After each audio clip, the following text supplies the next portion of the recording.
Dale phansi where? Thank you, Speaker. I rise on Rule 64. Umhlonishwa uvele wagagula umhlonishwa uHlomuka ngegama.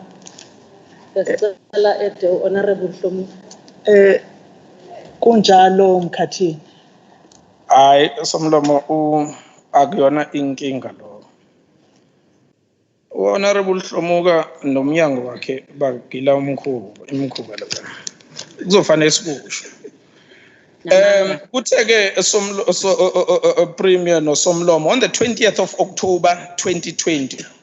uXolani, the illegitimate inkosi yaseMangweni, took the matter to the Supreme Court of Appeal.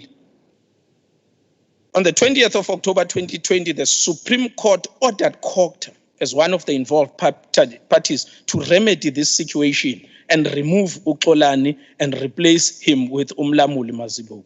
To date, COGTA has not acted. Premier, when izinduna nomndeni wendlunkulu ask bathi balinde isignature yakho, umbuzo uthi, are you aware, Premier, ukuthi they are waiting for your signature ukuze ku remove this illegitimate chief? Bayafa abantu, isizwe saseMangweni siyabhubha ngenxa ukuthi asinankosi, kwabekwa inkosi okungeyona. Supreme Court of Appeal has spoken. Your department is not acting, bathi balinde isignature yakho. We hope that uzokhona ukusiphendula. Premier, uNondumiso Magubane kakazwanga ukubhala izivivinyo zikaMatikuletsheni. She must have watched with tears in her face when matric results were announced. It must have been pained her even more when she saw the learners dancing and jumping in jubilation. She couldn't join them. Why? Because she was brutally beaten by one of your educators, breaking her lower backbone and left her in a state of paralysis. Your MEC for Education did nothing to assist this child, even after much publicity of the case. The EFF had to engage lawyers to take up her matter. We want to thank the MEC of Health in this province, Umama Honorable Smelane Zulu, who upon our lawyers contacting her, she dropped whatever she was doing and made sure that child gets the best medical attention when your Minister of Education was doing nothing about it, was not even bothered about it. As if that is not enough, a girl child was chased away from school from not wearing a mask. She had to walk alone through the bushes for 7 kilometers. She was accosted and raped. All this happened while we were told that millions were spent procuring PPEs for school. To date, we don't know who was held accountable for this case within your administration. To add salt to the open wounds that these children and their families suffered, the department has never offered any form of compensation. Neither have the MEC for Education, nor yourself, Premier, reached out to visit these families. Yet you want us to believe that yours is a caring government. We are saying, no, it is not. Such is the state of our province. I will tell you why I say so. The Magubane family took the Department of Education to court demanding compensation for the paraplegic child. MEC Mshengu refused with the family, him and his legal team refused to meet with the family to settle the matter out of court. On the 25th, Premier, when you were here delivering your State of the Province address, MEC Mshengu and his legal team were in the Supreme Court, in the High Court, filing papers to oppose the demand of this family for compensation. They are defending the indefensible. No, it's fine. On the 25th, the day before you delivered your address, defending the indefensible. Are you aware, Premier, that your government is anti-black and anti-poor, and they are prepared to defend the indefensible, defend criminals who paralyzes our children? On 29 December 2020, isiphepho sacekela phansi isikole samabanga phansi iCekazi Primary School ofafe Mashakeni Ward 3 eBuhlebeza. Kwathi uMEC ngenkathi kuvulwa izikole sebekulungele ukuvulwa kwezikole, kodwa lesiya sikole asinaphahla, izingane ziyafunda, uphahla alukho as we speak. Umbuzo esiwubuzayo ukuthi, is this a caring province? Such is the state of our province. When we're faced with a deadly pandemic, with this province mostly affected, the President of the Republic, without any provocation, decides to lie. He says there's a vaccination rollout when he knows very well that the Johnson & Johnson vaccine is distributed to South Africa and Africa for trials. There's no vaccine rollout. It's distributed for trials. That's what it is. You admit, Premier, that agriculture is one of the backbones of our provincial economy. Yet your government allows this sector to continue untransformed. It is still dominated by one race group. Izimpilo zabasebenzi basemaplazini azikaguquki. Impilo zabantu abahlala emaplazini azikaguquki. Bayashaywa, balunyiswe ngezinja, badutshulwe kuthiwe bekudutshulwa imfene.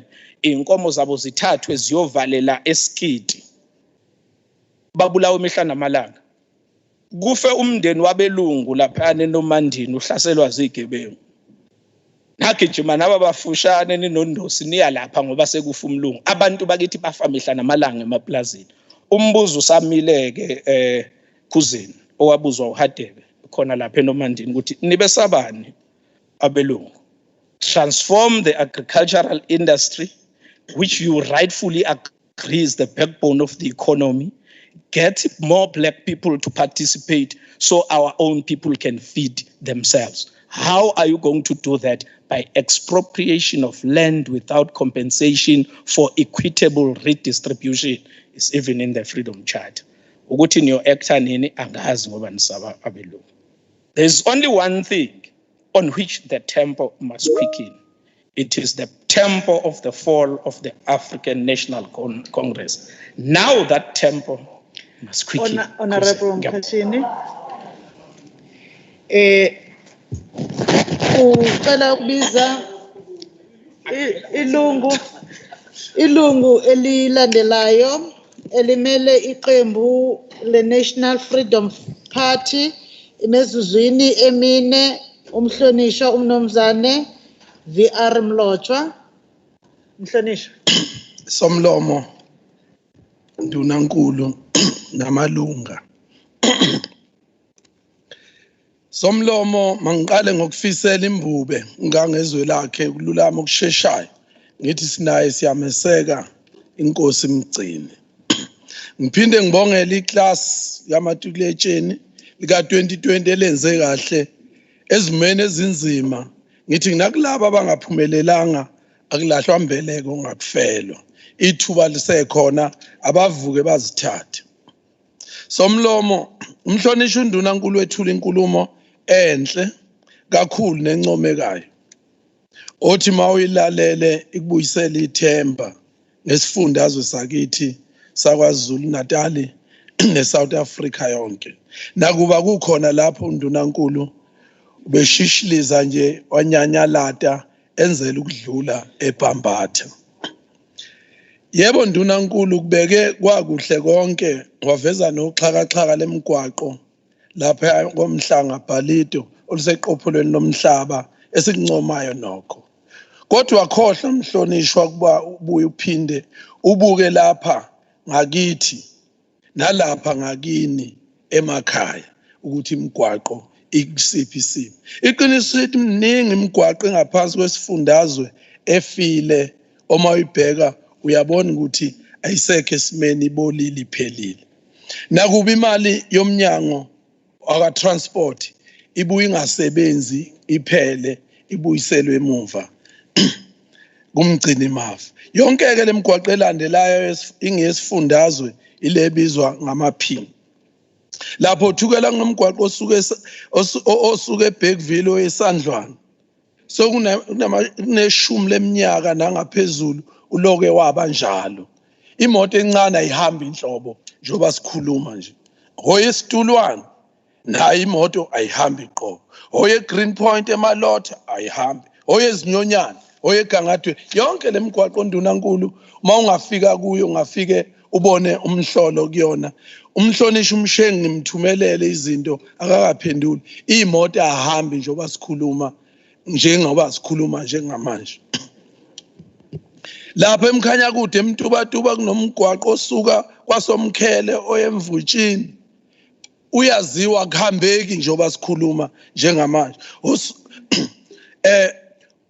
oya lapha entondweni clinic akuhambeki njengoba sikhuluma njengoba sila osuka empangeni edondothe imigwaqo engahambeki ebengihamba kuwe ensukwini ezidlule akuhambeki njengoba sikhuluma eZululand osuka eFryhead uyenenjana kwawo 13 ungamangala umhlolo uma ungafika ku oxhumanisa iHarding nomzimkhulu akuhambeki inhlobo njengoba sikhuluma nje kodwa uhlelo lukaNdunankulu lokufakelwa kwamanzi esifundazweni lubukeka luyinketha ekubeni isifundazwe sakho Khuzeni sisikhulu sinabile siswela amanzi noma sibhekene nengwadlo yokuntula amanzi umzinyathi nje owodwa cishe kubi kakhulu uma ungabheka umsingo emajuba lapha nemadlangeni eGroenflei awekho amanzi bakhe emfuleni njoba sikhuluma ayikho impompi eyodwa ekhona eGroenflei nase eVetrit eDannhauser ayikho impompi eyodwa bakhe emfuleni baphuza amanzi angcolile abaphuza nezilwane izikole azaneleke emhlonishwa njoba uthintile kuzo Mhlonishwa Lord isona isikhathi. The next member for 4 minutes on behalf of the Minority Front is the Honorable Esther Rajbanzi. Thank you, Honourable Speaker, Honourable Premier. This Sopa themed quickening the tempo to economic recovery and job creation has broad priorities. The COVID-19 pandemic has pushed for adding realism to idealism. The pandemic has quickened the tempo such that the fourth industrial revolution proved that IT, its infrastructure and people upskilling should be the focus of government investment. This is a massive opportunity to overcome the stagnation we are reaching with renewal of our vision as a nation. A nation needs a role and a motivating force, just like a profitable company or a successful entrepreneur. As our leader, Honourable Premier, your address illustrates that you are a leader in the process of greater economic integration and cooperation. Yes, it sets the pace or tempo, and it must be a dream team effort. As a government, the tools or the strategies need further exposition, which we await, as this SOPA has clearly targeted key economic areas with maximum growth potential, synonymous to performance budgeting or results-based management. For real outputs, Honourable Premier and your team, it is imperative that critical posts such as the accounting officer, CFO, SEM, project, communications, IT, risk, and M&E managers or directors must be the best. This is no time for underperformance, acting positions, or consultants. We need impetus and focus. These require important inputs and activities with implementable plans, or corruption will escalate.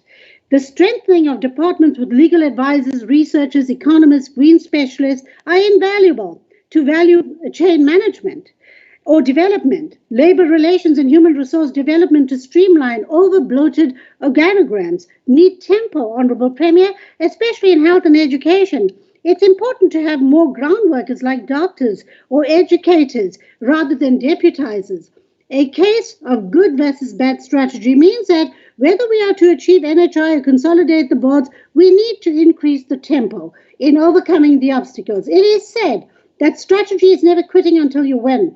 Motivational slogans short circuits real inventiveness and fails to distinguish amongst the different senior level managements, their tasks, their virtues, and this is the blurring roles of public service, and it must be stopped. The MF looks forward to the details of the Provincial Economic Recovery Transformation Plan in the coming weeks, as we believe that a good strategy has an essential structure called a kernel with 3 elements: diagnosis, a guiding policy, and coherent action. The MF will debate pertinent issues affecting our people in the forthcoming departmental budget debates. Honourable Premier, the MF appreciates the unveiling of the plan. However, the plan focuses on goal setting more than problem solving. Hence, our demand remains good strategy.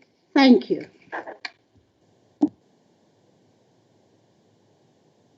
Thank you, Honourable Member. The next speaker for 11 minutes from the ANC is the MEC for Human Settlements and Public Works, the Honorable NP Ngonyeni.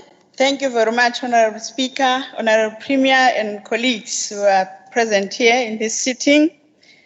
Honorable members, the African National Congress, which is the majority party in this legislature, is actually celebrating 150 years of its founding father, uMafukuzela Onjengelanga, Ubaba Dr. John Langalibalele Dube, whose vision for an egalitarian society inspired him to advocate for equality and justice for all back then at the turn of the 20th century. uMafukuzela Onjengelanga uzokhunjulwa ngokugqugquzela ubunye nokuzimela kubantu abantsundu kanye nokulwela amalungelo abantu besifazane abamnyama ngaleso sikhathi. Siyafisa ke siwumbutho kaKhongolose ukuhalalisa ukuthi sifike lapha sikhona ngenxa yazo lezo ingqalabutho ezahamba phambili. Sifisa futhi ukuthi nathi sidlulise umkhuleko wethu si-African National Congress, sifisele uhlangalezwe ukuthi asheshe alulame ngoba siyamfisa ukumbona ebuyela ezokwenza umsebenzi wesizwe omuhle. The ANC has actually declared year 2021 as the year of unity, renewal, and reconstruction in the year of Charlotte Maxeke. I'm inspired by a poet called Lerin Alter, and she says, I quote, "If you are waiting for the perfect time, the perfect mentor, the perfect plan, now is your time to come forward," close quote. As we go about quickening the tempo that Honorable Premier made mention of during his State of the Province address last Friday, the theme of his speech was characterized by a singular objective characteristic. That characteristic is the business-like approach this sixth administration has embraced in its effort to deliver better quality basic services to our people as part of the covenant we entered into with our people via the electoral mandate of May 2020. Therefore, we neither have the luxury to fail our people nor the political procrastination to further prolong their suffering. Siyakwazi okufanele kwenziwe futhi izinhlelo zemsebenzi kade zenziwa manje sekuyisikhathi sokuba sikhuphule ijubane. As we quicken the tempo in the provisioning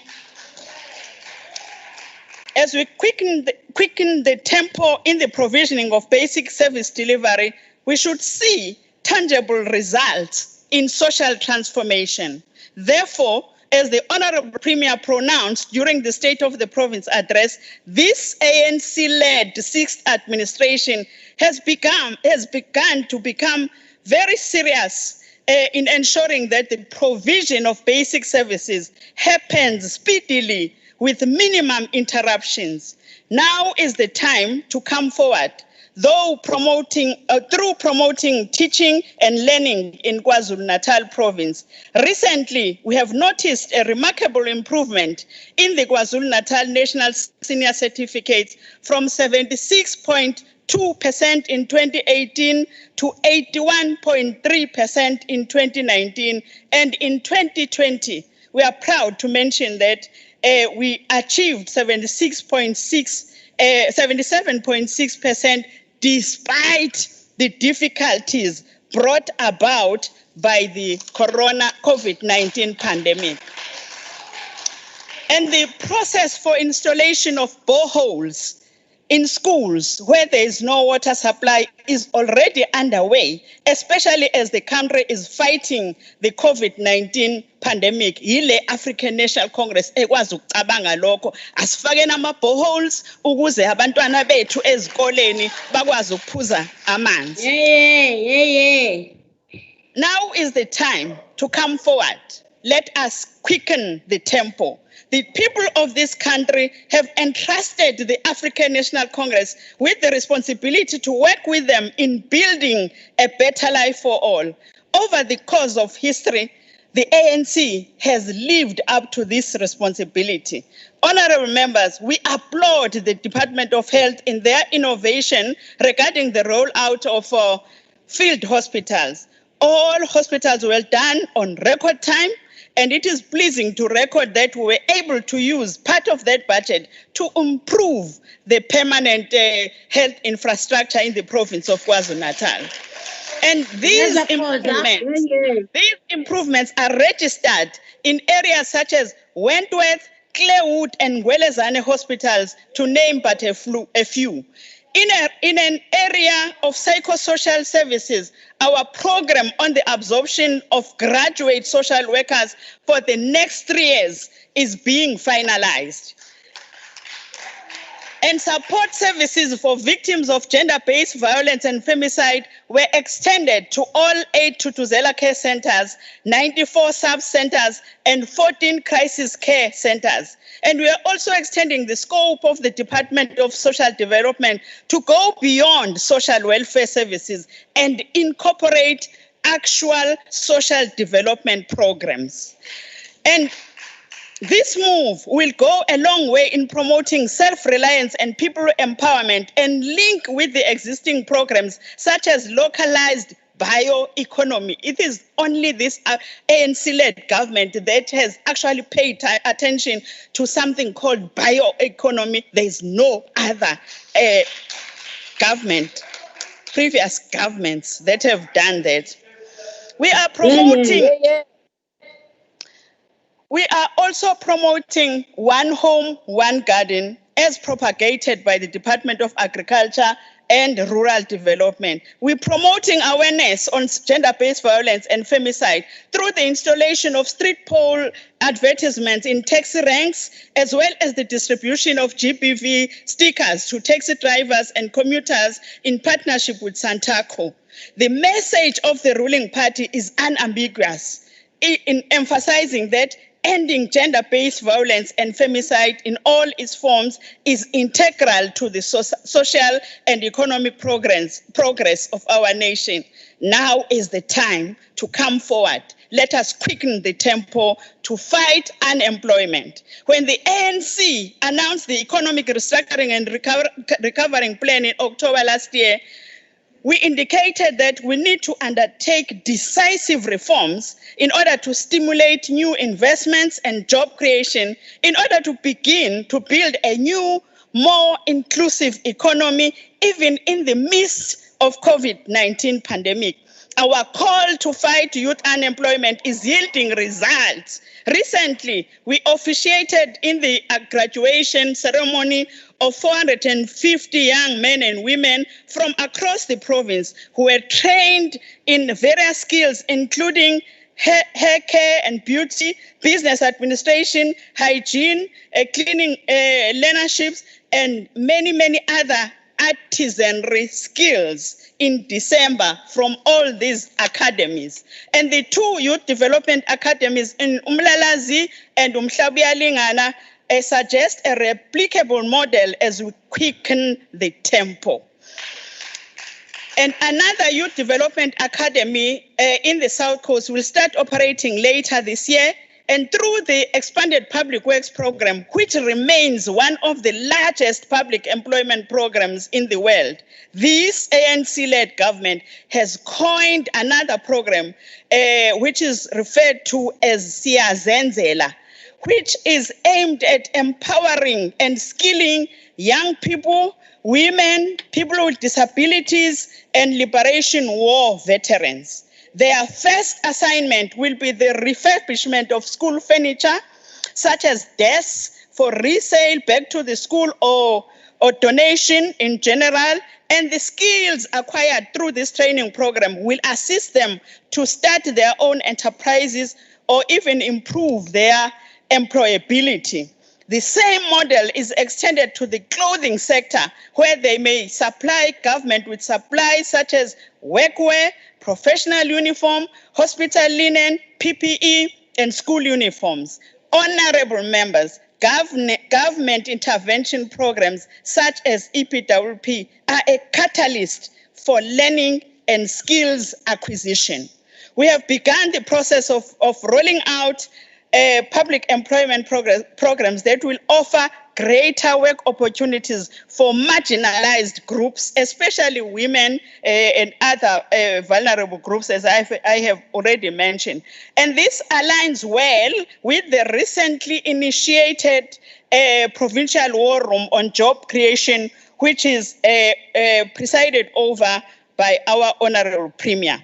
Honorable members, we are no longer waiting for the perfect time, for the perfect mentor, for the perfect plan in promoting social cohesion. We are saying the time is now.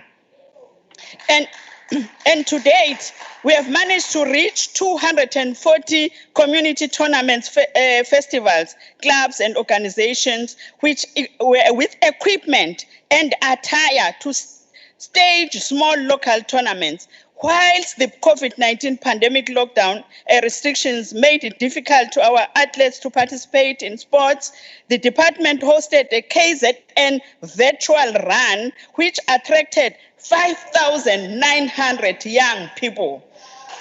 And the department also supported the Comrades Marathon race, the Legends virtual run with 43,297 people participating, and over 350 Legends who have the capacity to provide support.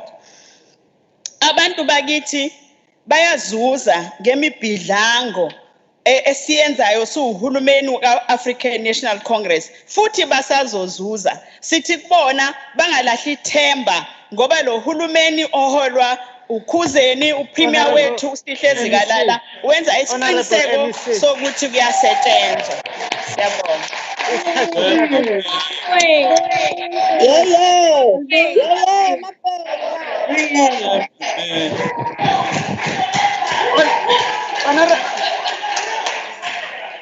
Honorable members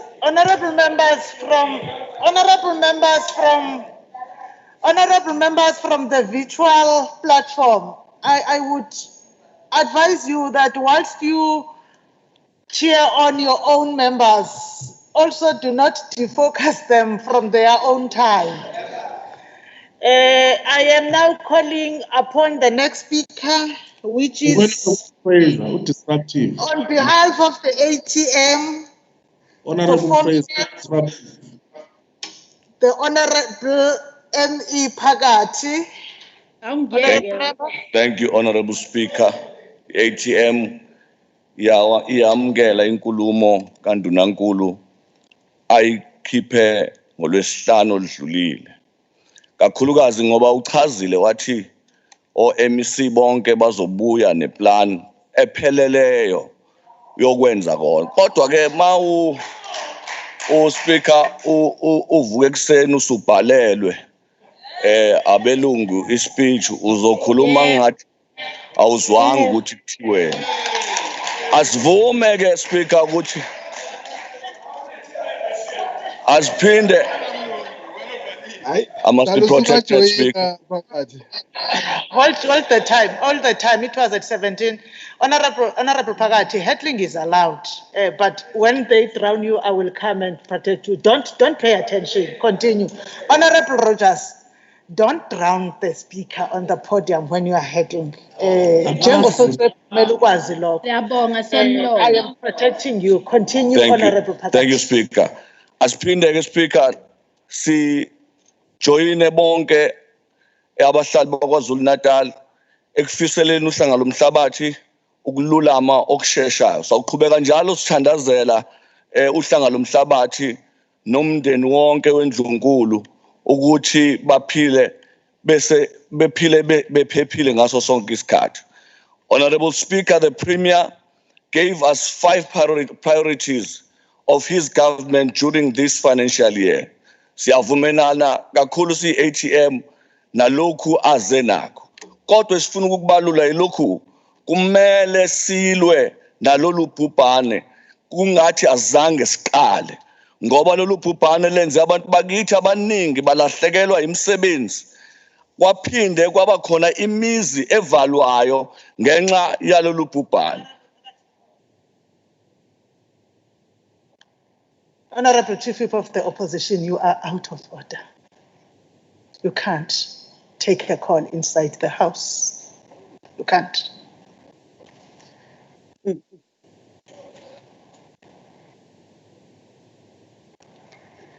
Take back the minutes to 0220. That's when I said, hold table staff. Apologies, Honorable Phakathi, for that. Kuyiqiniso ke somlomo ukuthi undunankulu ukhulumile ngokwehla komnotho waKwaZulu-Natal. Sibonge ke uhlelo ayeze nalo lama EDZ lokho kuthiwa phecelezi ama Economic Development Zone. Esiyocela ukuthi abantu bakithi baKwaZulu-Natal bahlomule ngokuthi bavuleleke imisebenzi namabhizinisi kulama Economic Development Zone. I want to say to you, Premier, thank you again for the project that has been launched for bulk water. Esikufisayo nesicelayo kuwena. The problem that our province is facing now, it is distribution of water. Kukhona abantu abahlala eduze kwamadamu. Lawo madamu kodwa akwazi ukubasiza ngalutho. Kusekhona amadamu ke are privately owned. Mawubheka lawo madamu privately owned, akekho noyedwa wakithi omnyama ophethe lawo madamu. Ahlele ebantwini, ahlele belungwini, ekuyibona abakade bebenefita kuhulumeni wobandlululo. Premier, lokho akuphele kwisifundazwe sakithi. Lawo madama wabuyele ebantwini aseva abantu babekuthi abamnyama. Njengoba neindawo zabantu bakithi ezathathwa kuthina sithi mazibuyele ebantwini abamnyama. We will continue to support whatever is correct and right for our province and for our people. Thank you, Speaker.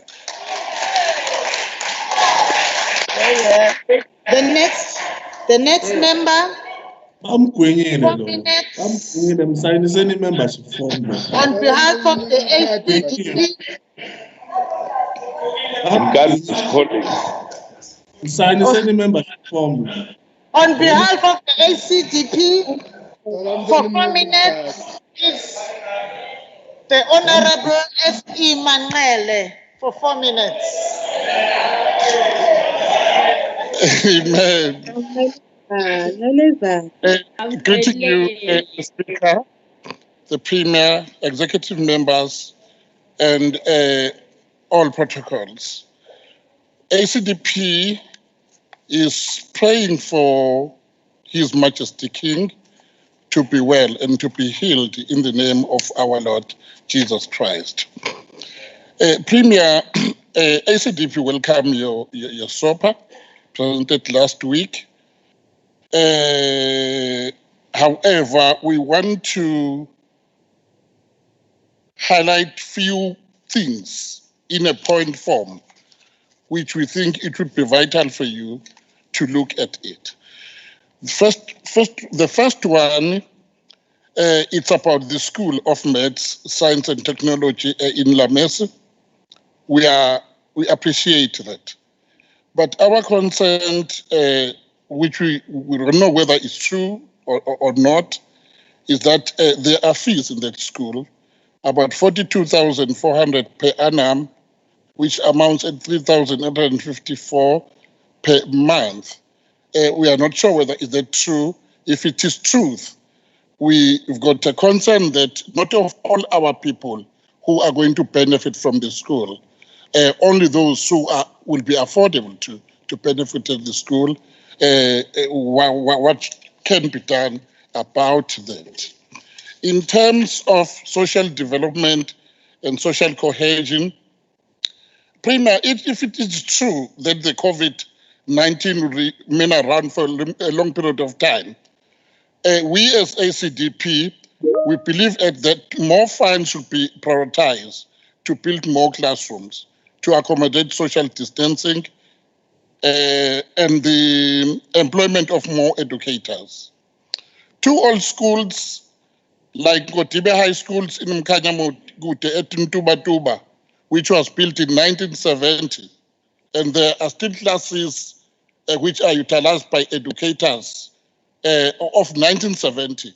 with asbestos on top, and Mangwazana high schools. Those schools need to be prioritized and be considered.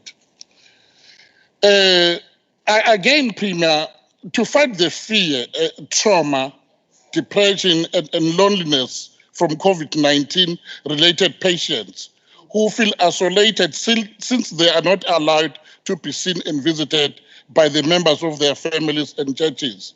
ACDP proposed the use of intercom in the hospital so that ministers may come and pray for the patient, motivate the patients in the relevant periods, for instance, in the morning and also in the afternoon.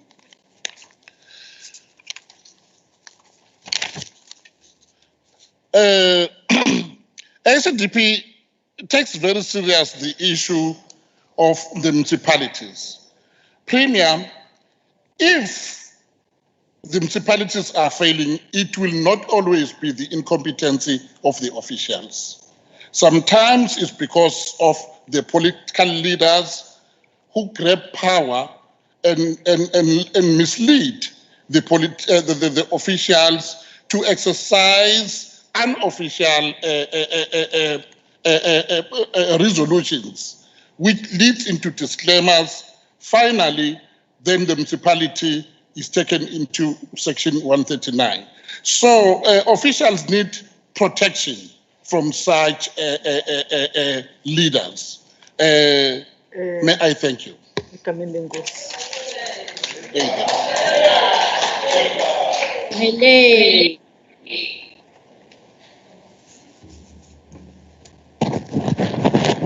The next speaker.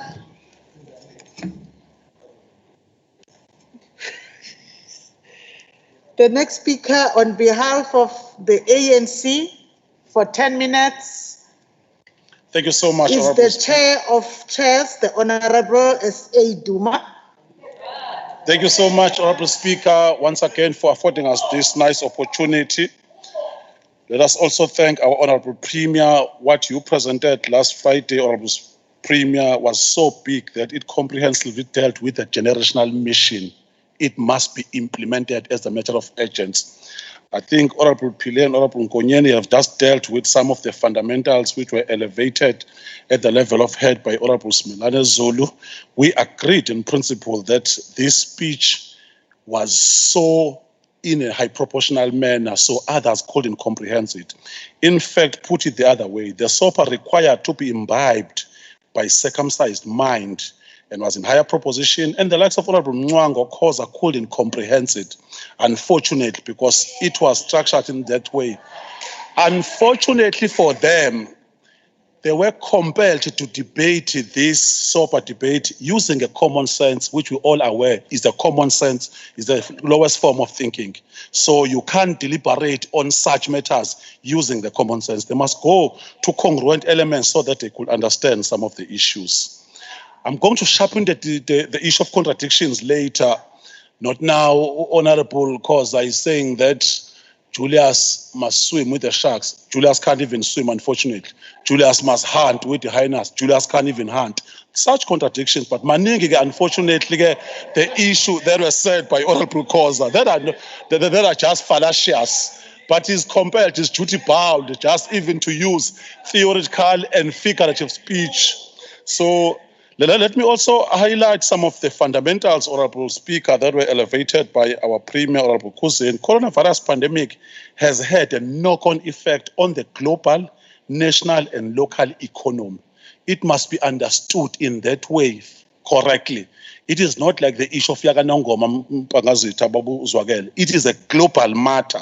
So some of the issues, when we debate it, you must understand. This has resulted in a disruption of global value chains and a shrinking global demand, having a detrimental effect on tourism-related sectors. We also affected in the province on the issue of aviation, on the issue of airports, travel, tours, accommodation, and the issue of safaris.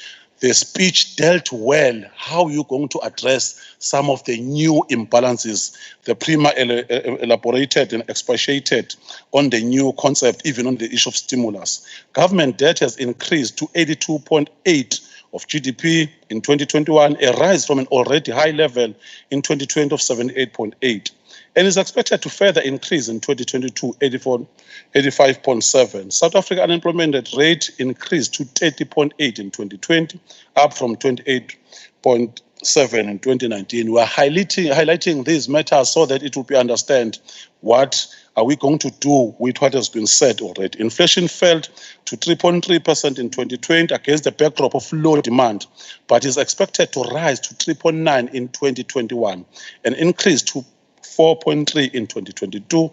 The last concept on this economic outlook, the South Africa economy contracted by 6.1% year-on-year in the third quarter of 2020, compared to a growth rate of 0.1% in the same period in 2019. With KwaZulu-Natal regional economy contracting by 6.7% year-on-year in the third quarter of 2020 after contracting by 0.1% in the third quarter of 2019. The outlook depends on a number of factors: containment of coronavirus pandemic and return to normalcy, the issue of acquisition, distribution and efficacy of the vaccine, more severe and longer lasting effect of the pandemic on the economy, opening of borders as already expatiated by the President in his SONA. We must also highlight, Honorable Speaker, that at this point in time, we are glad that, in fact, one feels so blessed that I followed two pastors. They are able to criticize what has not been done by government, but they are also providing solutions. We are not here waiting for soothsayers or people who are just going to clap hands, but they are deliberating on a strategy. I think they are saying that the building of science and math schools is a fundamental matter for this province of KwaZulu-Natal. Honorable Premier, it was a job well done with MEC of Education. It deserves a huge round of applause. That an ordinary kid from Umthwalume who is clever, who's got a nice intelligence, can go and learn mathematics, unlike what Fairwood said, that why do we need mathematics? Because our melanin is so huge. We don't need mathematics. We're not going to utilize it. Mathematics solves and deals with mathematical options. Science deliberate on giving the new solution and innovating model. We are in the 4th industrial revolution. So building of these schools is such a gigantic step that is going to assist and give the proper freedom to our Africans in particular. So all of us who are here must understand. It's a pity, Honorable Speaker, that we should all debate this thing. People coming with different approach. I must also highlight that there is a serious amopic approach that EFF is currently using when they debate. Uma njenganixokelela enye into ukhuluma ngenkosi yaleseloscope uthi kune-court order. I'm sure uKhuzeni will elaborate. It is not true. Amanga njengamanje family sathiwa iphinde move ixoxa lo issue. So, but he is here deliberating. We understand that distracting to say at least they project this organization called FF as the social left party at the outlook. But at the center, we all know this is a creation of London demagogue. It is not created even by African. This is a London institution which is designed to ensure that they try to collapse this organization called ANC. It is not possible. Such organizations are designed or launchpad to new revolution of looting more resources. Even the members are not privy of what is happening. Unfortunately, Honorable Khoza is not in the higher echelons of EFF. They must just salute the papas every day. Salute pap, salute pope, which is something that they are not participating in the proper revolution. They must just go and analyze what is happening in the province of KwaZulu-Natal. There are fundamental matters that have been achieved by this province. We're talking about the harbour. Honorable Premier just mentioned that a lot of fund is still going to be challenged to harbour. So the economic outlook of province of KwaZulu-Natal is still going to change. The issue of the airport, the issue of Richards Bay, all those matters are something that we should focus and ensure that we frame them in the correct way. Honorable Hlabisa dealt with some of the issues, some at the level of semantics. I think we appreciate that you were already elevating the speech that was done by Undunankulu, but I think because there is a nice rapport between the ANC and IFP these days, there is still an outstanding matter on the issue of Zululand. The DDA and the DDMs is not implemented by Zululand district. It is something that they must focus because it is going to address the developmental pattern of that district. It is critical at this point in time that it is done in that way. We must also highlight, Honorable Speaker, what you dealt, Honorable Premier, what you dealt with the capacity of the state. We all agree at this point in time that there is a lull. There are some matters that must be addressed. The issue of meritocracy, of ensuring that we only advance and elevate and employ the best to do the job. It is the new solution that is going to ensure that what you spoke about here is going to assist us in ensuring these issues. Martin Luther the Great just highlighted in this context, if you understand the epoch where we are, is saying that those who are in front will always in front, or the men at the back must run faster than the men in front. Taking into cognizance what is currently happening in South Africa, you have the whites who are the minority, but they are at the helm and controlling almost all the resources. That should change. This ANC government, caring government, is saying that enough is enough. Now is the time that we must transform the economy, just ensure that equitable Africans and blacks in general are the one who are going to benefit in terms of the process. And this speech was elevating even the strategy, how it is going to be done. The MECs will come explicitly, diagonally deal with what is going to happen per department on social cohesion, on health, on the issue of agriculture, on the issue of the working conditions of education and all those things. So we are saying that what has been presented, it is the generational mission. We must ensure that we implement it. The president is a puppet of white monopoly capital. You are advancing no agenda of blacks. It's African National Congress. IT.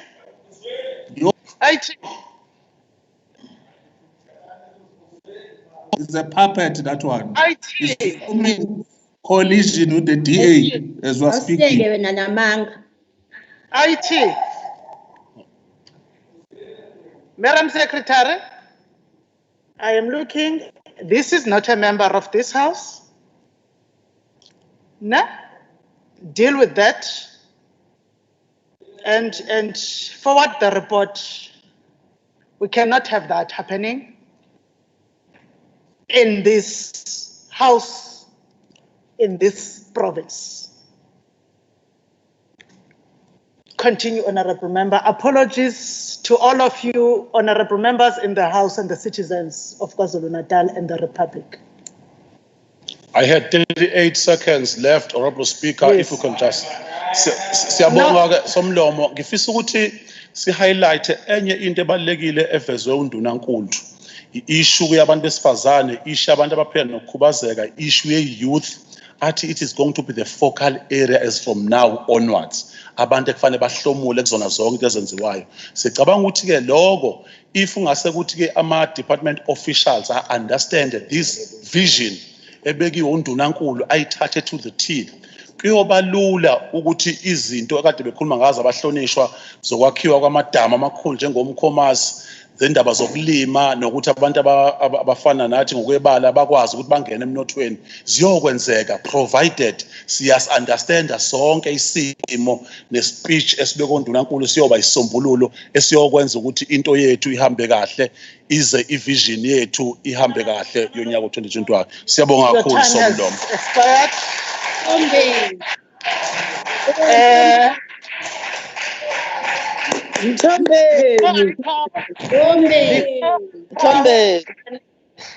Before I call the next speaker, I have spoken to the table staff and the executive manager. They will be looking into the matter of the utterances that were made. I will be coming back to the House officially on what has happened during the speech of Honorable Duma to the House. I am now calling upon the next member on behalf of the Democratic Alliance for 6 minutes. The leader of the DA, the Honorable Z.M. Mwango. Thank you, Honourable Speaker. Honourable Phakathi must just get an opportunity for tea in Nkandla and just join the ANC. I noticed that everyone clapped hands for you, Honourable Duma, just because you spoke about uncircumcised minds. I wonder if you are circumcised yourself. Premier, Honourable Premier, unemployment is another pandemic in KZN, yet you kept the people in the dark when it comes to whether they have any opportunity of finding real employment. The time for rhetoric. Speaker bangiphazamisa. Speaker bangiphazamisa. Honorable members, honorable members, there is heckling, the same heckling that you were doing to members whilst they were debating. When they I will stop the debate. Members, don't try to drown me. Don't also try to drown the speaker. Continue, Honorable Mwango. Thank you, Honourable Speaker. The time for rhetoric and economic development is long gone when KZN expanded unemployment rate is sitting at 46%, Honourable Premier. Almost half of KZN people are without work, yet you have failed to allocate any funding to youth program in your address. Your cabinet decided not to allocate youth budget this year. This program, which encourages young entrepreneurs and create opportunities, how do you explain this, Honourable Premier? Instead, you spoke about zoning for businesses and encouraged municipalities to fast-track zoning applications, but you failed to mention how this will be done when much of this land falls under Ingonyama Trust. Most municipalities in KZN have no land ownership because the land belongs to Ingonyama Trust.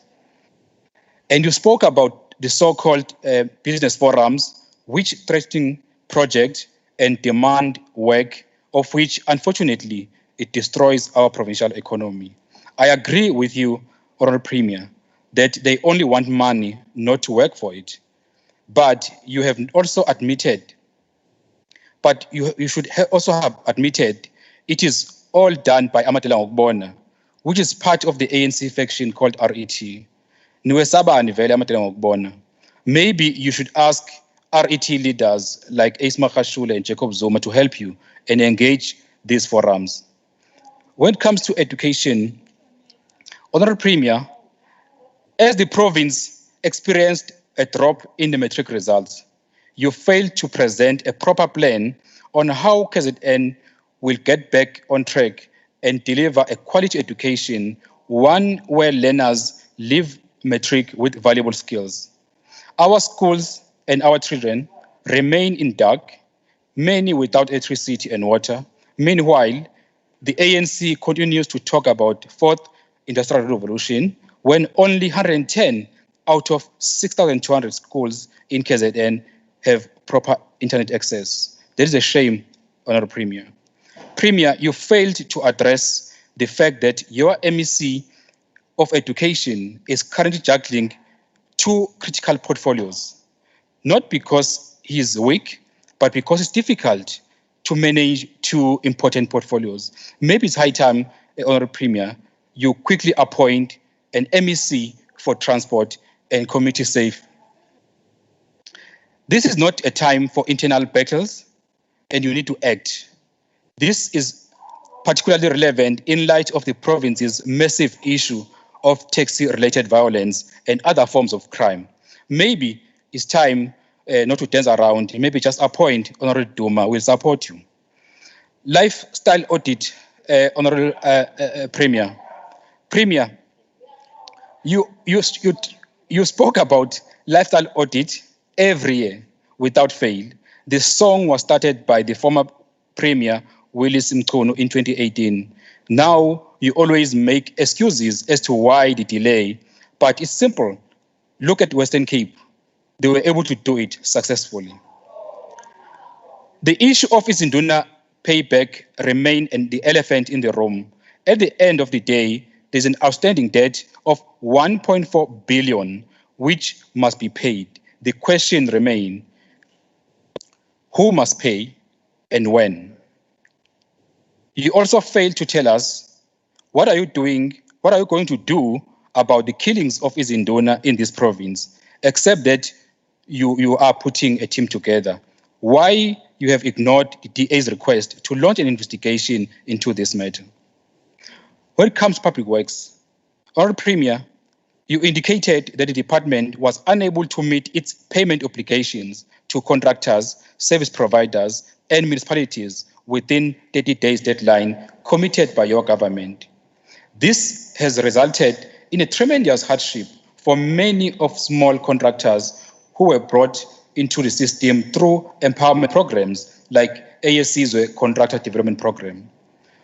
We cannot in one breath be talking about economic recovery and job creation, in the other fail to pay contractors on time, whatever our internal constraints are.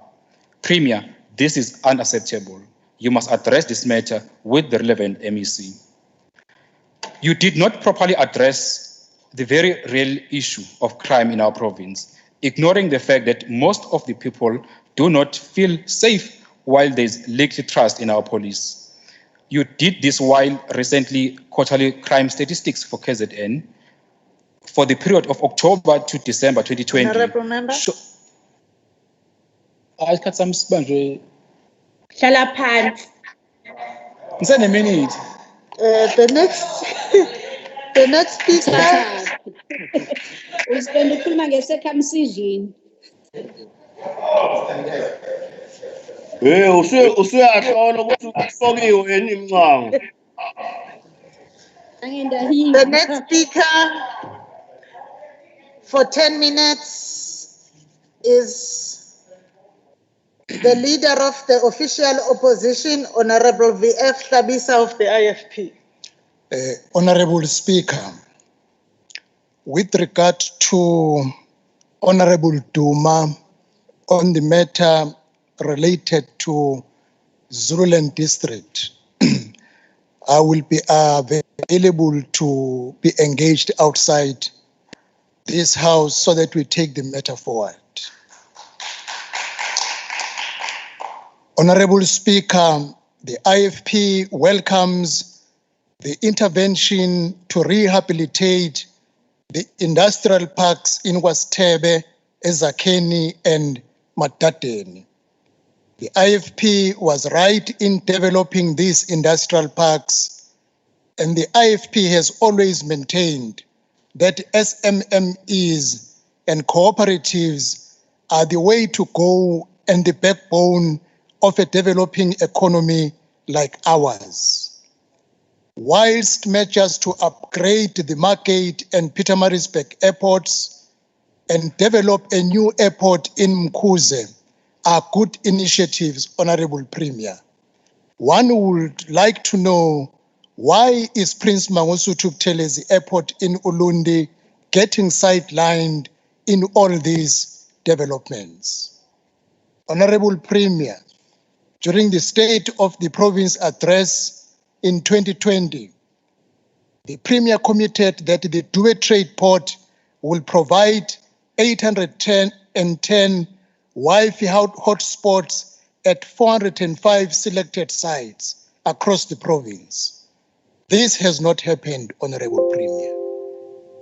The upgrade of the Durban port with the construction of the cruise terminal in addition, including the government focus into the oceans economy, is a story that we have listened into every year. The Honorable Premier passionately promised that the Department of Agriculture and Rural Development will develop a goat farming value chain that will greatly benefit rural communities. This has also not happened. Addressing us here last year, Honorable Premier,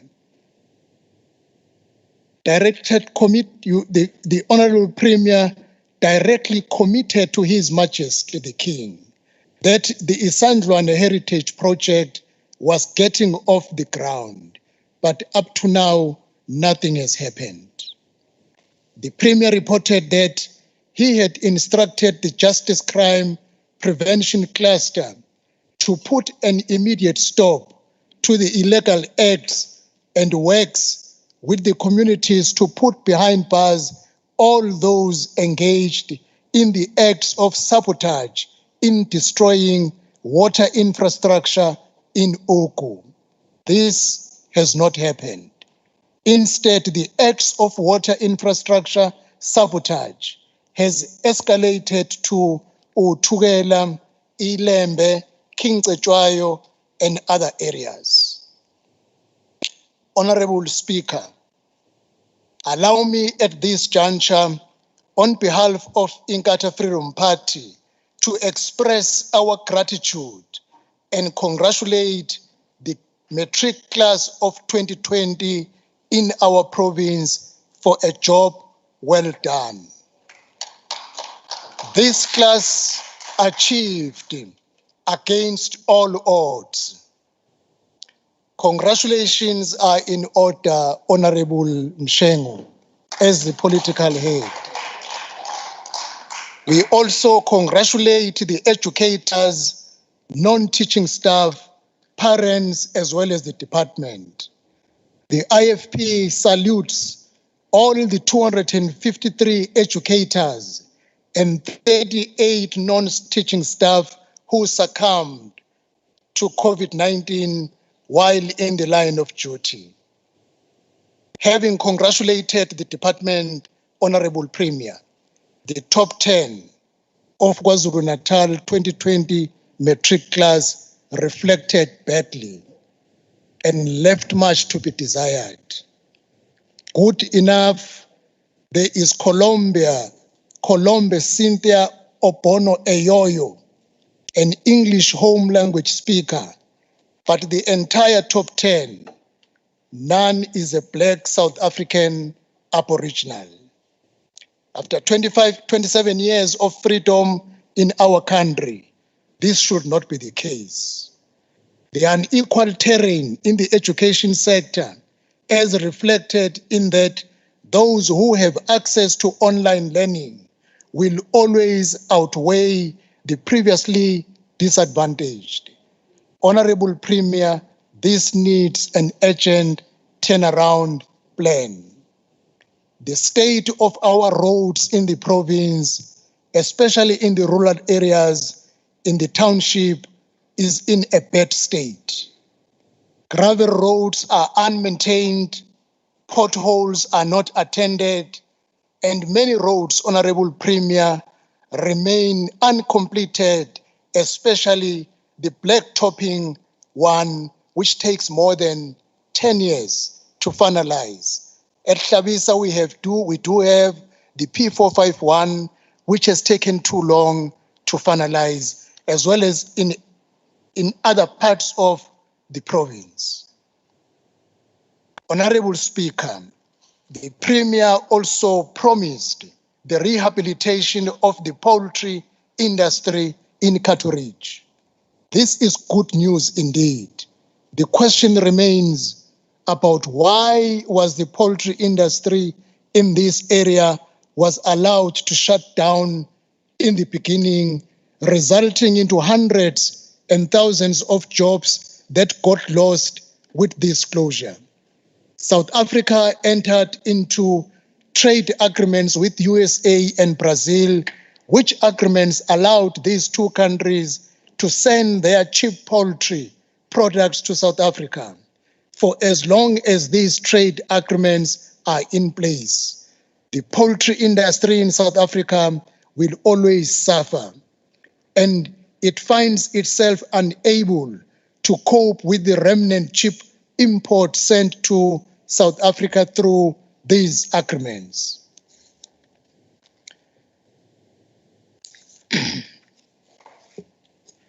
The IFP welcomes the establishment of the Provincial Legislature Ad Hoc Committee on investigations in order to deal with the slow processes of investigations in the provincial departments and the lack of consequence management.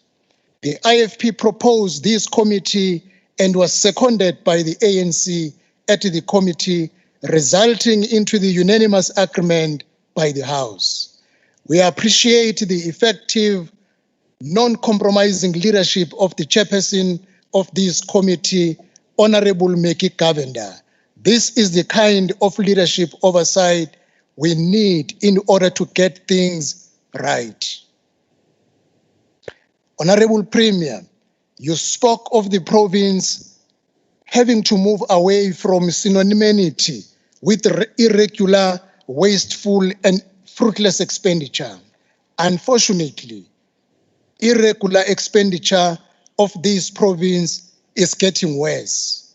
The irregular expenditure of our provincial Department of Transport, the main culprit, is worse than any department in the country, with all national and provincial departments combined.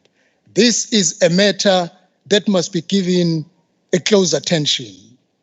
On the issue of the vaccine rollout, the IFP is appealing, Honorable Premier, that eThekwini should not be given an over priority against the whole province of KwaZulu-Natal. The rollout of the vaccine should not be limited into eThekwini for too long. KwaZulu-Natal is bigger than eThekwini. In conclusion, Honorable Premier, the IFP will remain committed in working together with the leading political party in KwaZulu-Natal. Where we do not agree, we will differ. But where you are doing very well, we will give support for the benefit of the people of KwaZulu-Natal. We are schooled in the belief that we do not necessarily have to disagree because we differ politically, even though we have a common interest for our people. Thank you, Honorable Speaker.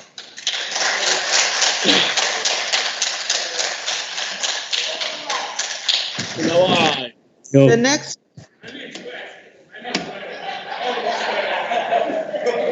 The next speaker for the ANC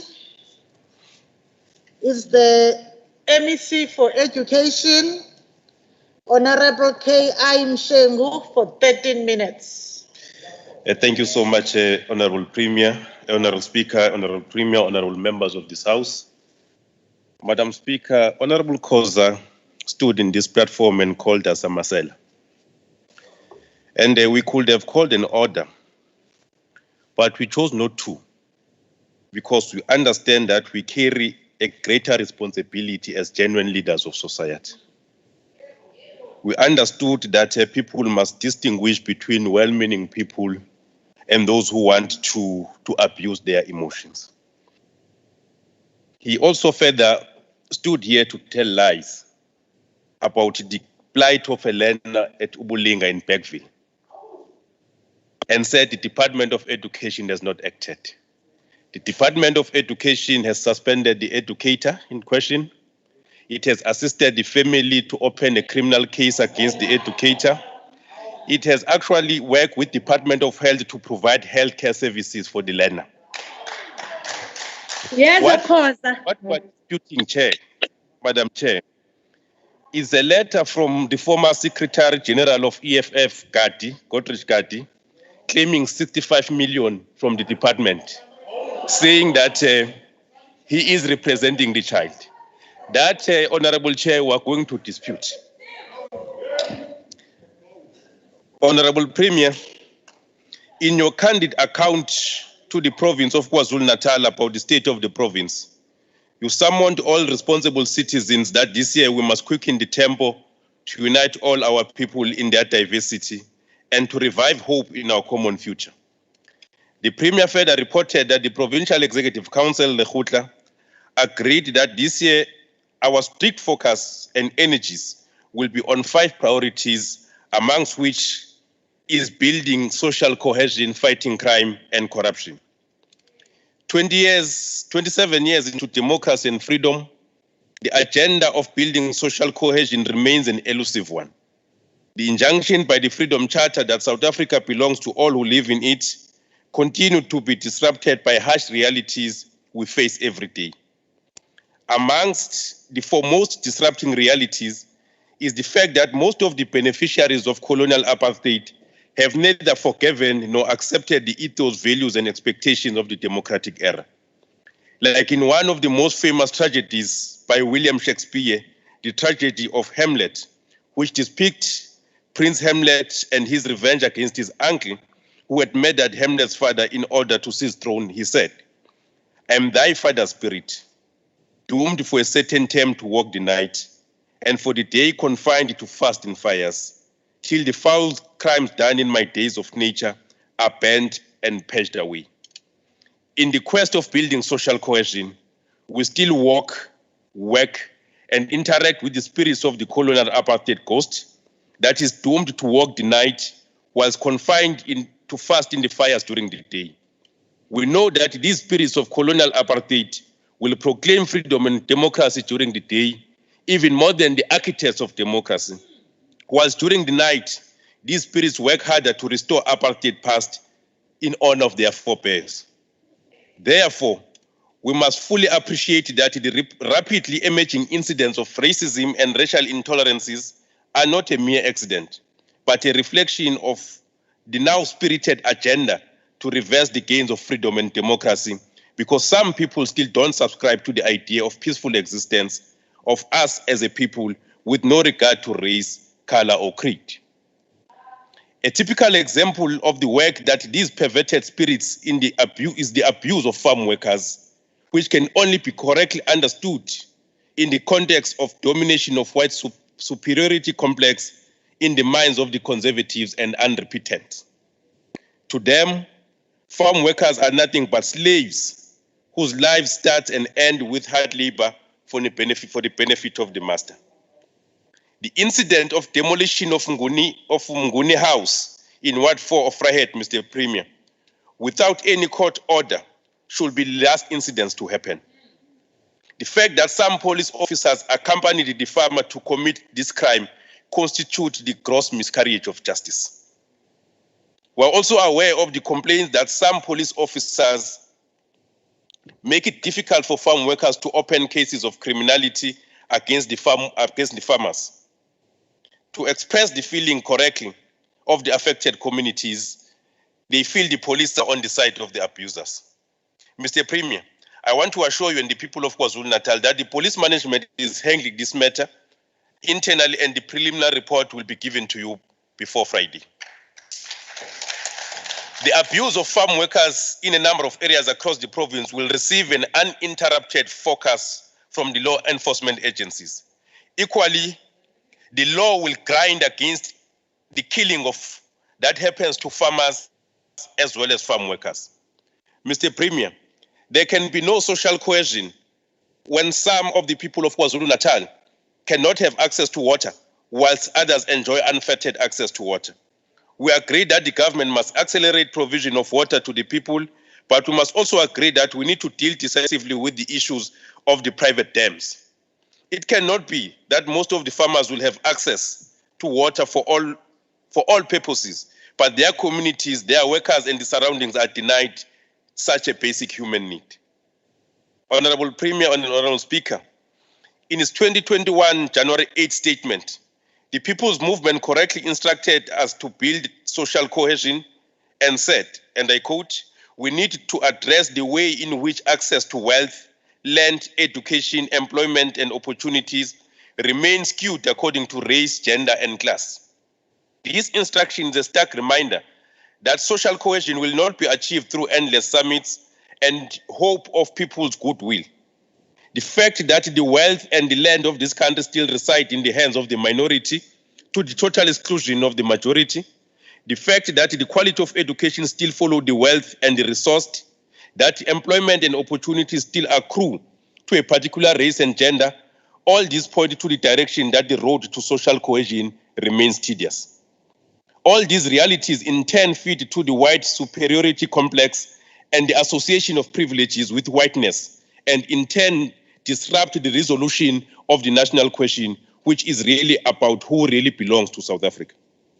The assertion that South Africa belongs to all who live in it as an expression of social cohesion and unity in diversity should find meaning in the true sense of ownership of wealth, land, and opportunities by all.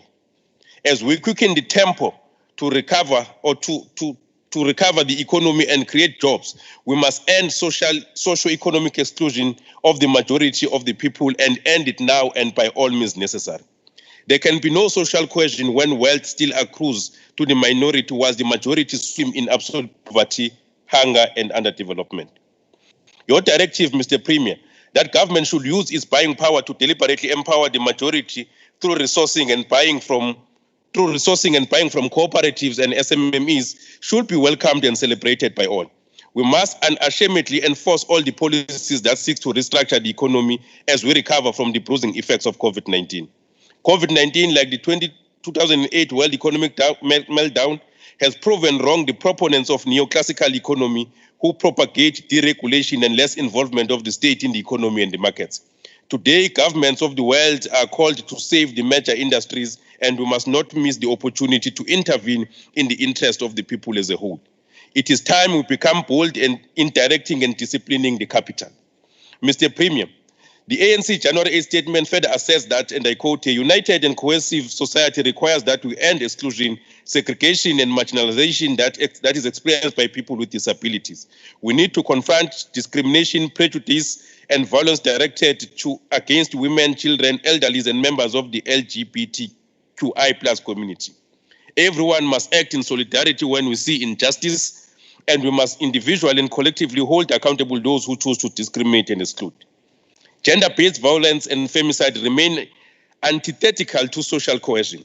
And I dare say, Mr. Premier, the solution to GBV and femicide lies in the correct socialization of both young men and girls, as well as empowerment of women to be their own subjects.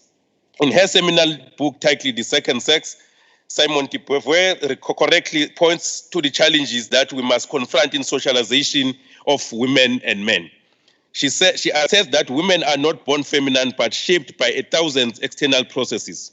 At each stage, her upbringing, a girl is conditioned into accepting passivity, dependence, repetition, and inwardness. Every force in society conspires to deprive her of her subjectivity and flatten her into an object. Denied of the possibility of independent work or creative fulfillment, the woman must accept dissatisfying roles or life of housework, childbearing, and sexual slavishness. She proceeds, on the other hand, to argue that throughout human history, man occupies the role of self, the subject, the absolute, the free being. He sees woman as the object, the deviation, and essential. According to the May schema, woman is contingent, deviant, and is an inessential. She completes him, but she herself is incomplete. Ultimately, she identifies the economic underpinnings of female subordination and economic roots for women liberation. She argues that the only work, or that only in the work can she achieve autonomy. If a woman can support herself, she can also achieve a form of liberation. As we quicken the tempo to recover and transform the economy and create jobs, the majority of the beneficiaries must be women as part of defeating the gender-based violence and femicide. Our focus should in the main be those who are voiceless. I'm talking about women in deep rural areas and farm areas where patriarchy still reign supreme.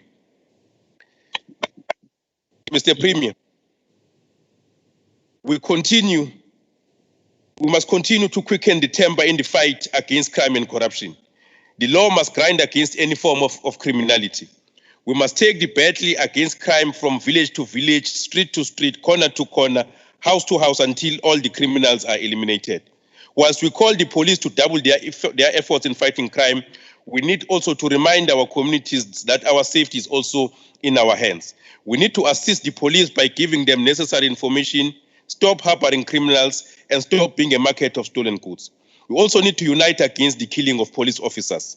In just one previous week, Mr. Premier, 4 police officers were gunned down in the province, with one of them, Constable Ndlovu, killed on duty whilst responding to a call of domestic violence. The killing of police officers is a deliberate act to diminish the authority of the state and render it useless in the eyes of vulnerable people. The criminals are becoming emboldened and arrogant. What is more disturbing is the silence of the NGOs that are and the so-called human rights organs. These are bodies that often make a lot of noise when other people die at the hands of the police. We call on the police to act decisively to defend the law, the people and themselves. The criminals have declared a war against the police officers and the state. And like in any other war, there will always be casualties. And this time around, casualties cannot be police officers. As Minister Cele said, when there is exchange of fire and when the dust settles, we don't want to pick up pieces of police officers, but those of criminals.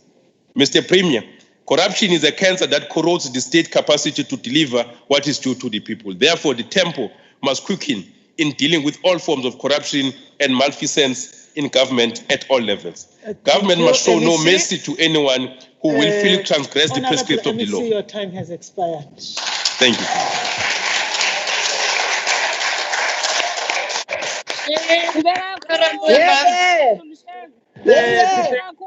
To the end, and now time for the response, and we are now going to give the Honorable Premier to respond to the debate for 30 minutes.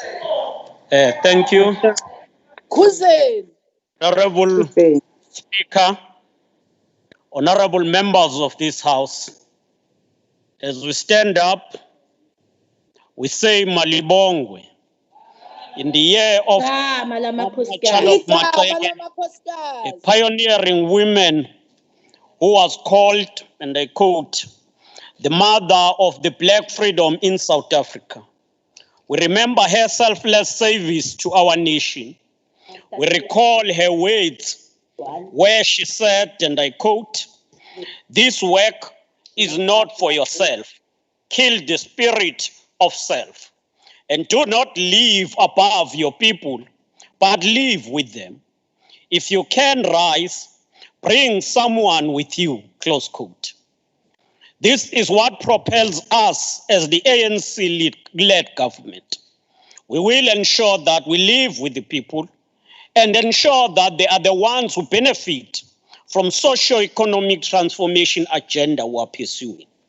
In this regard, please allow me to start by thanking all members of this August House, of the people of KwaZulu-Natal who participated in the State of the Province address. It is, of course, expected that a robust and a thriving democracy like ours we will not always agree on every matter, approach, and strategy. However, we must state clearly that the debate must serve to enhance the quality of our programs and sharpen our instrument in the collective effort to serve our people and not just to grandstand. We find ourselves, colleagues and honorable members, navigating in extraordinary times and extraordinary circumstances. It is a time for united action against our common problems, including global pandemic and the triple challenges of poverty, unemployment, and inequality. It is a time to unite to defeat the shameful scourge of gender-based violence and the abuse of children and women. This is a time when we need to mobilize all the people of our country behind their own development, while we provide them with all the support and space for them to thrive and unleash their potential. This is a time where we cannot dilly-dally or be paralyzed or toy with the hopes and lives of the people on whom we serve. We dare not linger. We have to quicken the tempo to ensure economic restructuring, recovery, and creation of jobs. This is the time for maximum unity as we implement our plan of action to defeat the pandemic, restore hope, and restore the dignity of the people. As we stand up here today, let us also send our appreciation and thank all faith and religious leaders who joined us in the provincial prayer held on Saturday this past weekend. Honorable members, it was in this province where, after the presentation of the Sopa on the 6th of March 2020, the first COVID-19 case was recorded. Thanks to the excellent leadership of His Excellency President Ramaphosa and our Health Minister, Dr. Zweli Mkhize, for a job well done. In our province, we established the KZN Provincial Command Council, which replicated the work of the National Command Council. While we are still in this war against the pandemic, please allow me to once again extend a word of gratitude to all members and support staff to our Command Council. But more so, let us once again appreciate and thank our healthcare workers who are in the forefront of this war. Again, let me reiterate that we want to thank all political parties and all sectors for their solidarity and support, as well as for putting the interest of our nation above sectoral interest. In engaging with issues raised here today, let me start by responding on issues that relate to local government. The ANC-led government is driven by nothing else but the desire to ensure effective and efficient service delivery. We are committed to the NDP vision of building a pro-poor developmental local government which can be effective in tackling the root causes of poverty, inequality, and unemployment.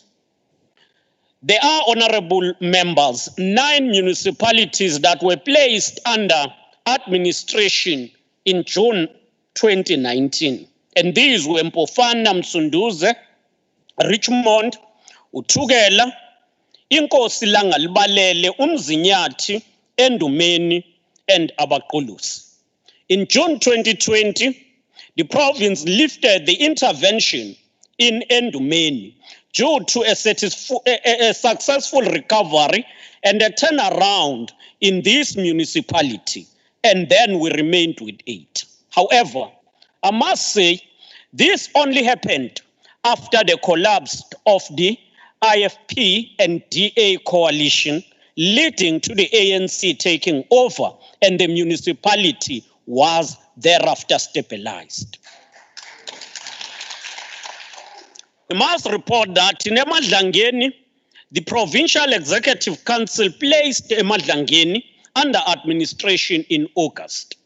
Further, we are placing under the provincial administration Umkhanyakude and Ingutu, and this will bring the total to 11. The Provincial Executive Council regularly review progress made in these municipalities to assess progress and the recovery. Where we see that there is progress, we then assist the municipality and lift the administration, but continue to support the municipalities. The Provincial Executive Council directed that the service delivery war rooms be established in each of municipalities under constitutional intervention. These are chaired by HOD champions and MECs who are assigned as MEC champions. We want to thank the progress that we've seen in Uthugela and Inkosi Langalbalele, as we have seen an improvement in the political and administrative interface and stability. We know that in Inkosi Langalbalele, there are still issues about legislative issues relating to some of the councillors. Let us also applaud COGTA's intervention in Abaqulusi. Through the provincial administrator, the council and the administration team has received commendment from ESCOM for improved performance since the intervention.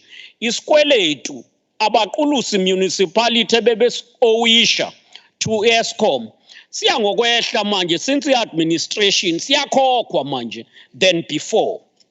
We equally wish to applaud the improvement seen in Richmond municipality. We are convinced that if the council sustain the current momentum, the administration will sooner be lifted, and we will continue to support them. We must equally report that we are disturbed and worried about the reported blatant corrupt practices that are engulfing the Ingutu municipality. We are hopeful that the IFP, as the majority party in that municipality, will not allow its majority to be a launching pad for looting funds that are meant for service delivery. Equally, it is important that the forensic report of Zululand District Municipality be implemented. It should be presented and implemented. It is not an issue that must be discussed in a bilateral way somewhere outside proper platforms. We must deal with corruption wherever corruption prevails. And the court has made a judgment on the issue. People must not continuously prolong processes to avert facing consequences. Zululand municipality, the report must be processed and presented. Honorable Speaker, the members have spoken about issues of PPE that happened during the fight against the pandemic. But before that, before the issue of the PPE, in dealing with corruption, the Premier's office have suspended all officials who were involved in the forensic report that was done, and that have been implemented. The report now is being implemented, and some of them have been charged and are already facing criminal charges. With regard to education, coming to issues of PPEs, where there were irregularities relating to awarding of contract, not on a database, cover coding, and no tax compliance, senior officials responsible for that are undergoing disciplinary actions. The SIU, what the opposition will not want us to reveal is the fact that the SIU presented a comprehensive report that was presented nationally.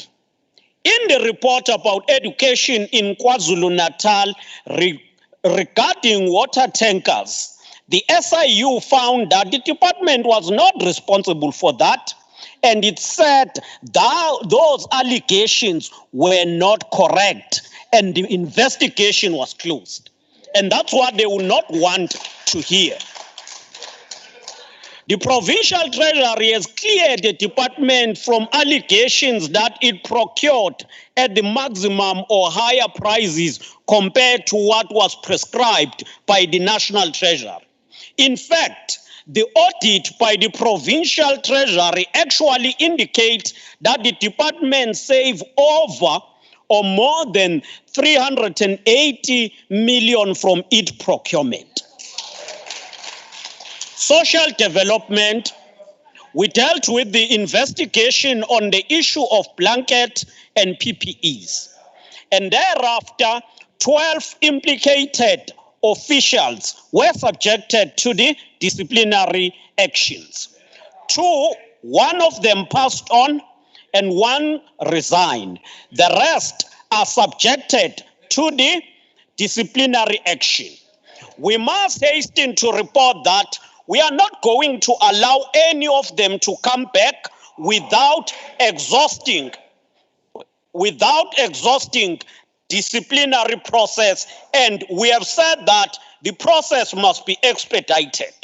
In this regard, we want to applaud the work done by the investigation, but also by SIU that has advised us that through the outcome of the civil case in respect of 2 entities that were involved in the case of Blanket, these entities have agreed to repay about 864,000 and 718,000 respectively. And this is the work we're doing in fighting corruption, ensuring that those who committed corruption are paying back. I can see that this does not go well with the left. Honorable Speaker, it is important to understand that opposition, for the sake of opposition, is not a sign of maturity.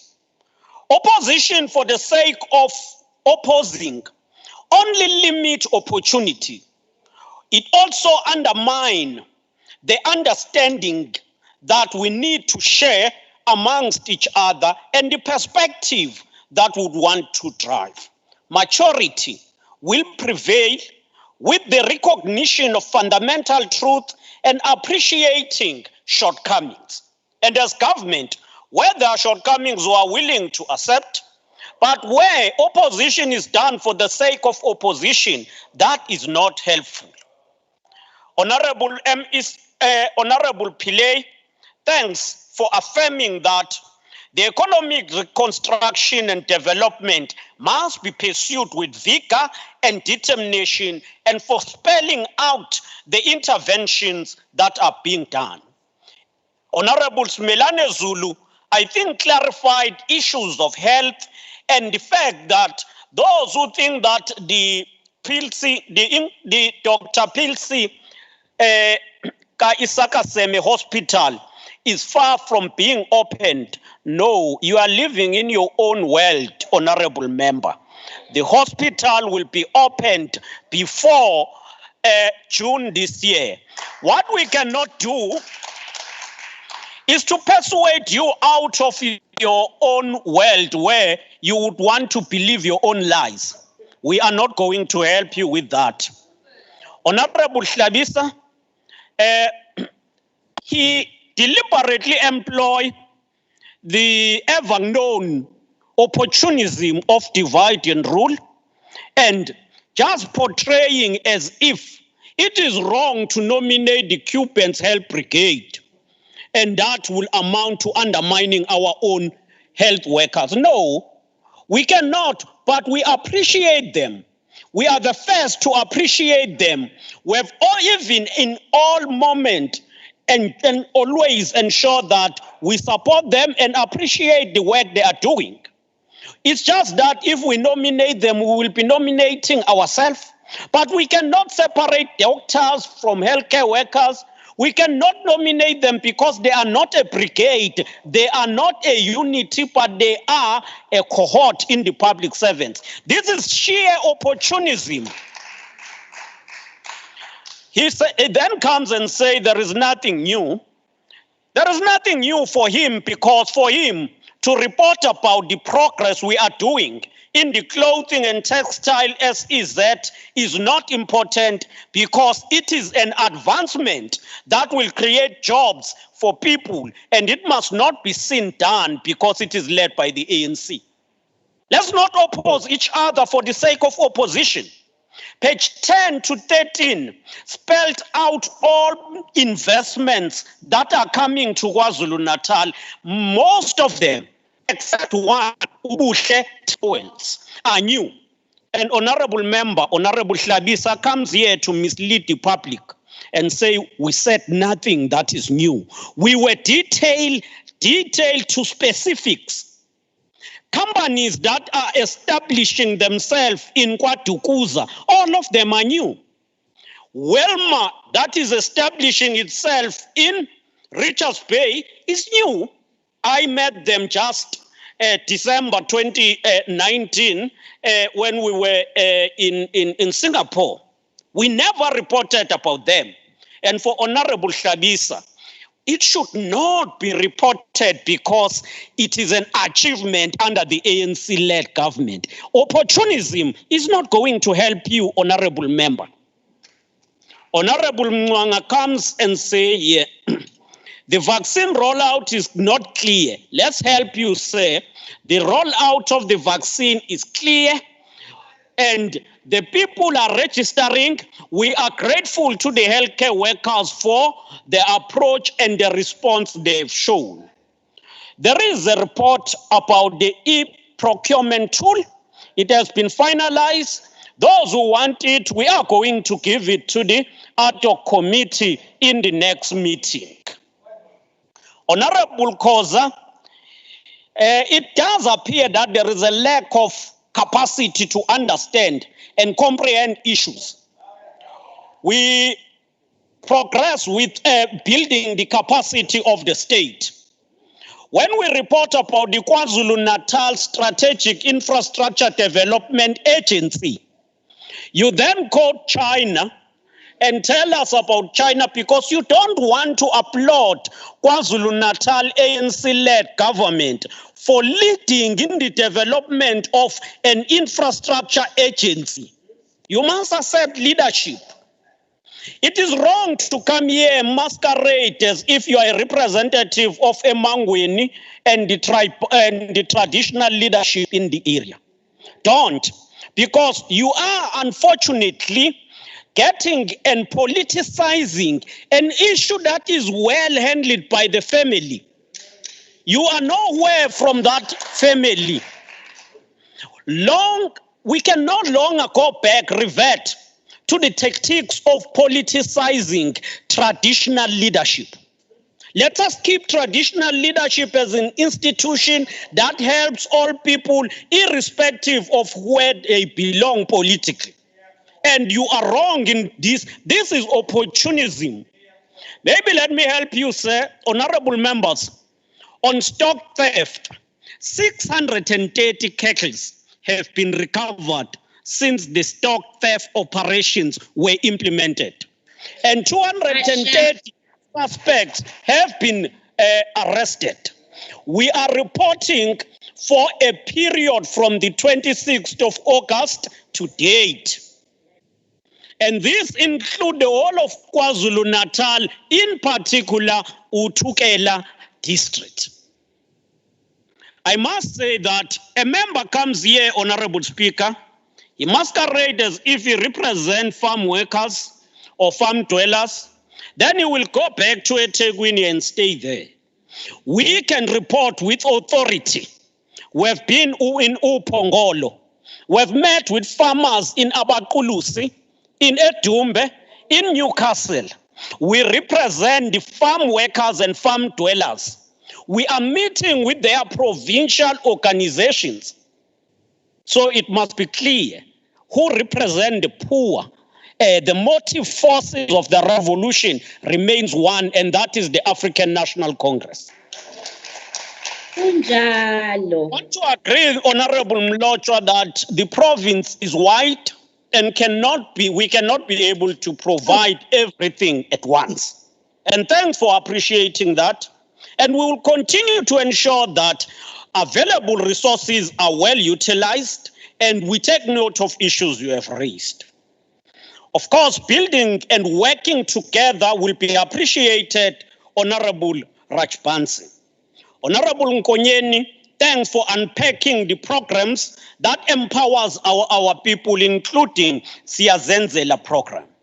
Honorable Pagati, thanks for the support on the 5 interventions we mentioned, but also thanks for raising the issues that the issue of water dams that are under control of some individuals. Let me on this note respond. Maybe before that, Honorable Manuel, I think we are grateful to issues you have raised, including the fact that you are raising issues of municipalities that get frustrated because officials are subjected to pressure from politicians. And that's why you left the IFP as you were the MM in Mhlabia Lingana, and you serve as a director under Honorable Hlabisa when you were working in Hlabisa municipality before Honorable Hlabisa. And thanks that you decided that, no, this thing does not work. You can't be under the IFP and then continue to be under pressure because of the politicians. You are bringing us an information well researched, practically experienced under the IFP leadership. You were subjected to this nightmare, the terror, and then waba ngu-director mfundisi, waba ngu-director ngapha kwaHlabisa, njengommunicipal manager, uza ne-experience ephelele, asiba abantu bamanga. Siyakumukela ukuthi usitshene iqiniso ukuthi uke wabhekana nani ngapha kubafo laba abaphethe ngapha kwaHlabisa.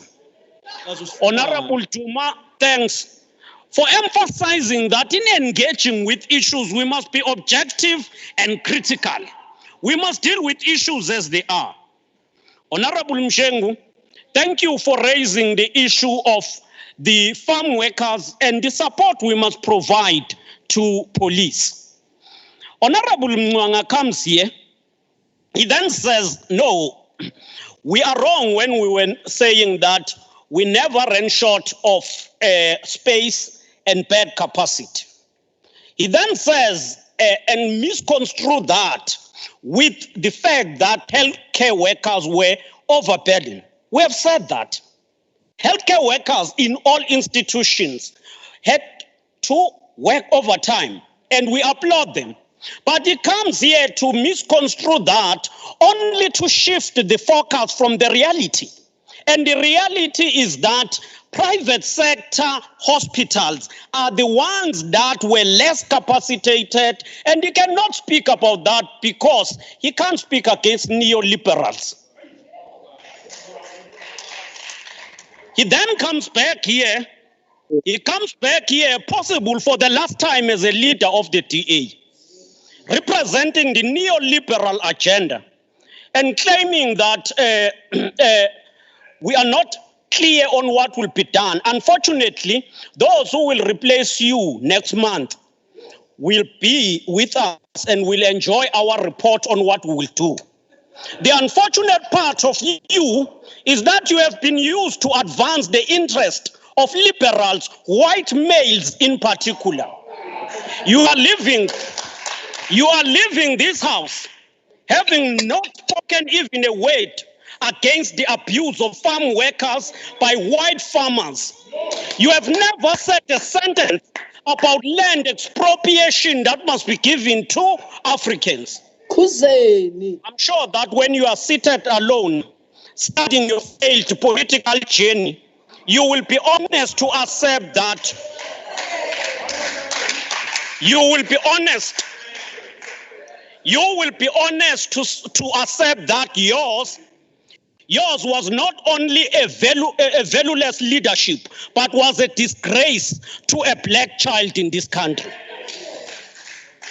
Honorable Hlabisa, as I conclude, you are raising a very important point about the Prince Mangosuthu Airport.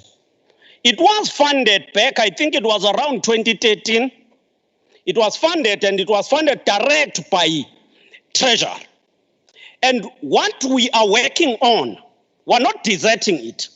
We are, even ourselves, are utilizing it. When we campaign for the ANC and the ANC managed to get aircraft, we use it. We will be interested to use it more as we are going to take over Zululand. Now, Honorable Hlabisa, what we are working on is to get some industrial or economic activity that will be able to support the airport, because it is not feasible to maintain it on its own. And we'll continue to do that. We're not going to neglect the Prince Mangosuthu Buthelezi Airport. Honorable Speaker, in totality, especially the grandstanding opposition in a form of IFP, DA, and EFF, they will not want us to report the truth. They will not want the public to know that they were part of the Premier's portfolio committee that visited and inspected youth enterprises that were funded by KZN Youth Fund under this ANC-led government. They were part of visiting that. They found them existing. This is what is happening under the ANC-led government. It never happened before. The opposition, in a form of these three, they will not want to appreciate that conditions are changing under the ANC leadership than it was before 1994. Uma kunguhle bathi sasikhona kuhulumeni senza ukuthi nokuthi. Uma kungekuhle no sasingewona uhulumeni. Uma sikhuluma ngokurefabisha imandeni, no, it because yaqalwa yithi. Kodwa uma sesithi ke senza okunye nina ke nanenzani before 1994, they say sasingewona uhulumeni. The opposition does not want to appreciate that through the speaker's engagement, all political parties are consulted on the issues we are dealing, on the issues of COVID-19. They are always consulted. They form part of a forum chaired by the speaker, composed of all political leaders. We are giving them information, they discuss, accept, but when they come here, they then masquerade and tell lies. They mislead. Now, the fact, Honorable Speaker, I've been disrupted. Honorable members, Honorable Premier, don't allow yourself to be disrupted, and honorable members, don't. Honorable Speaker. You're drowning me now, Honorable Rogers. You're drowning me. Don't. Don't heckle and drown the speaker.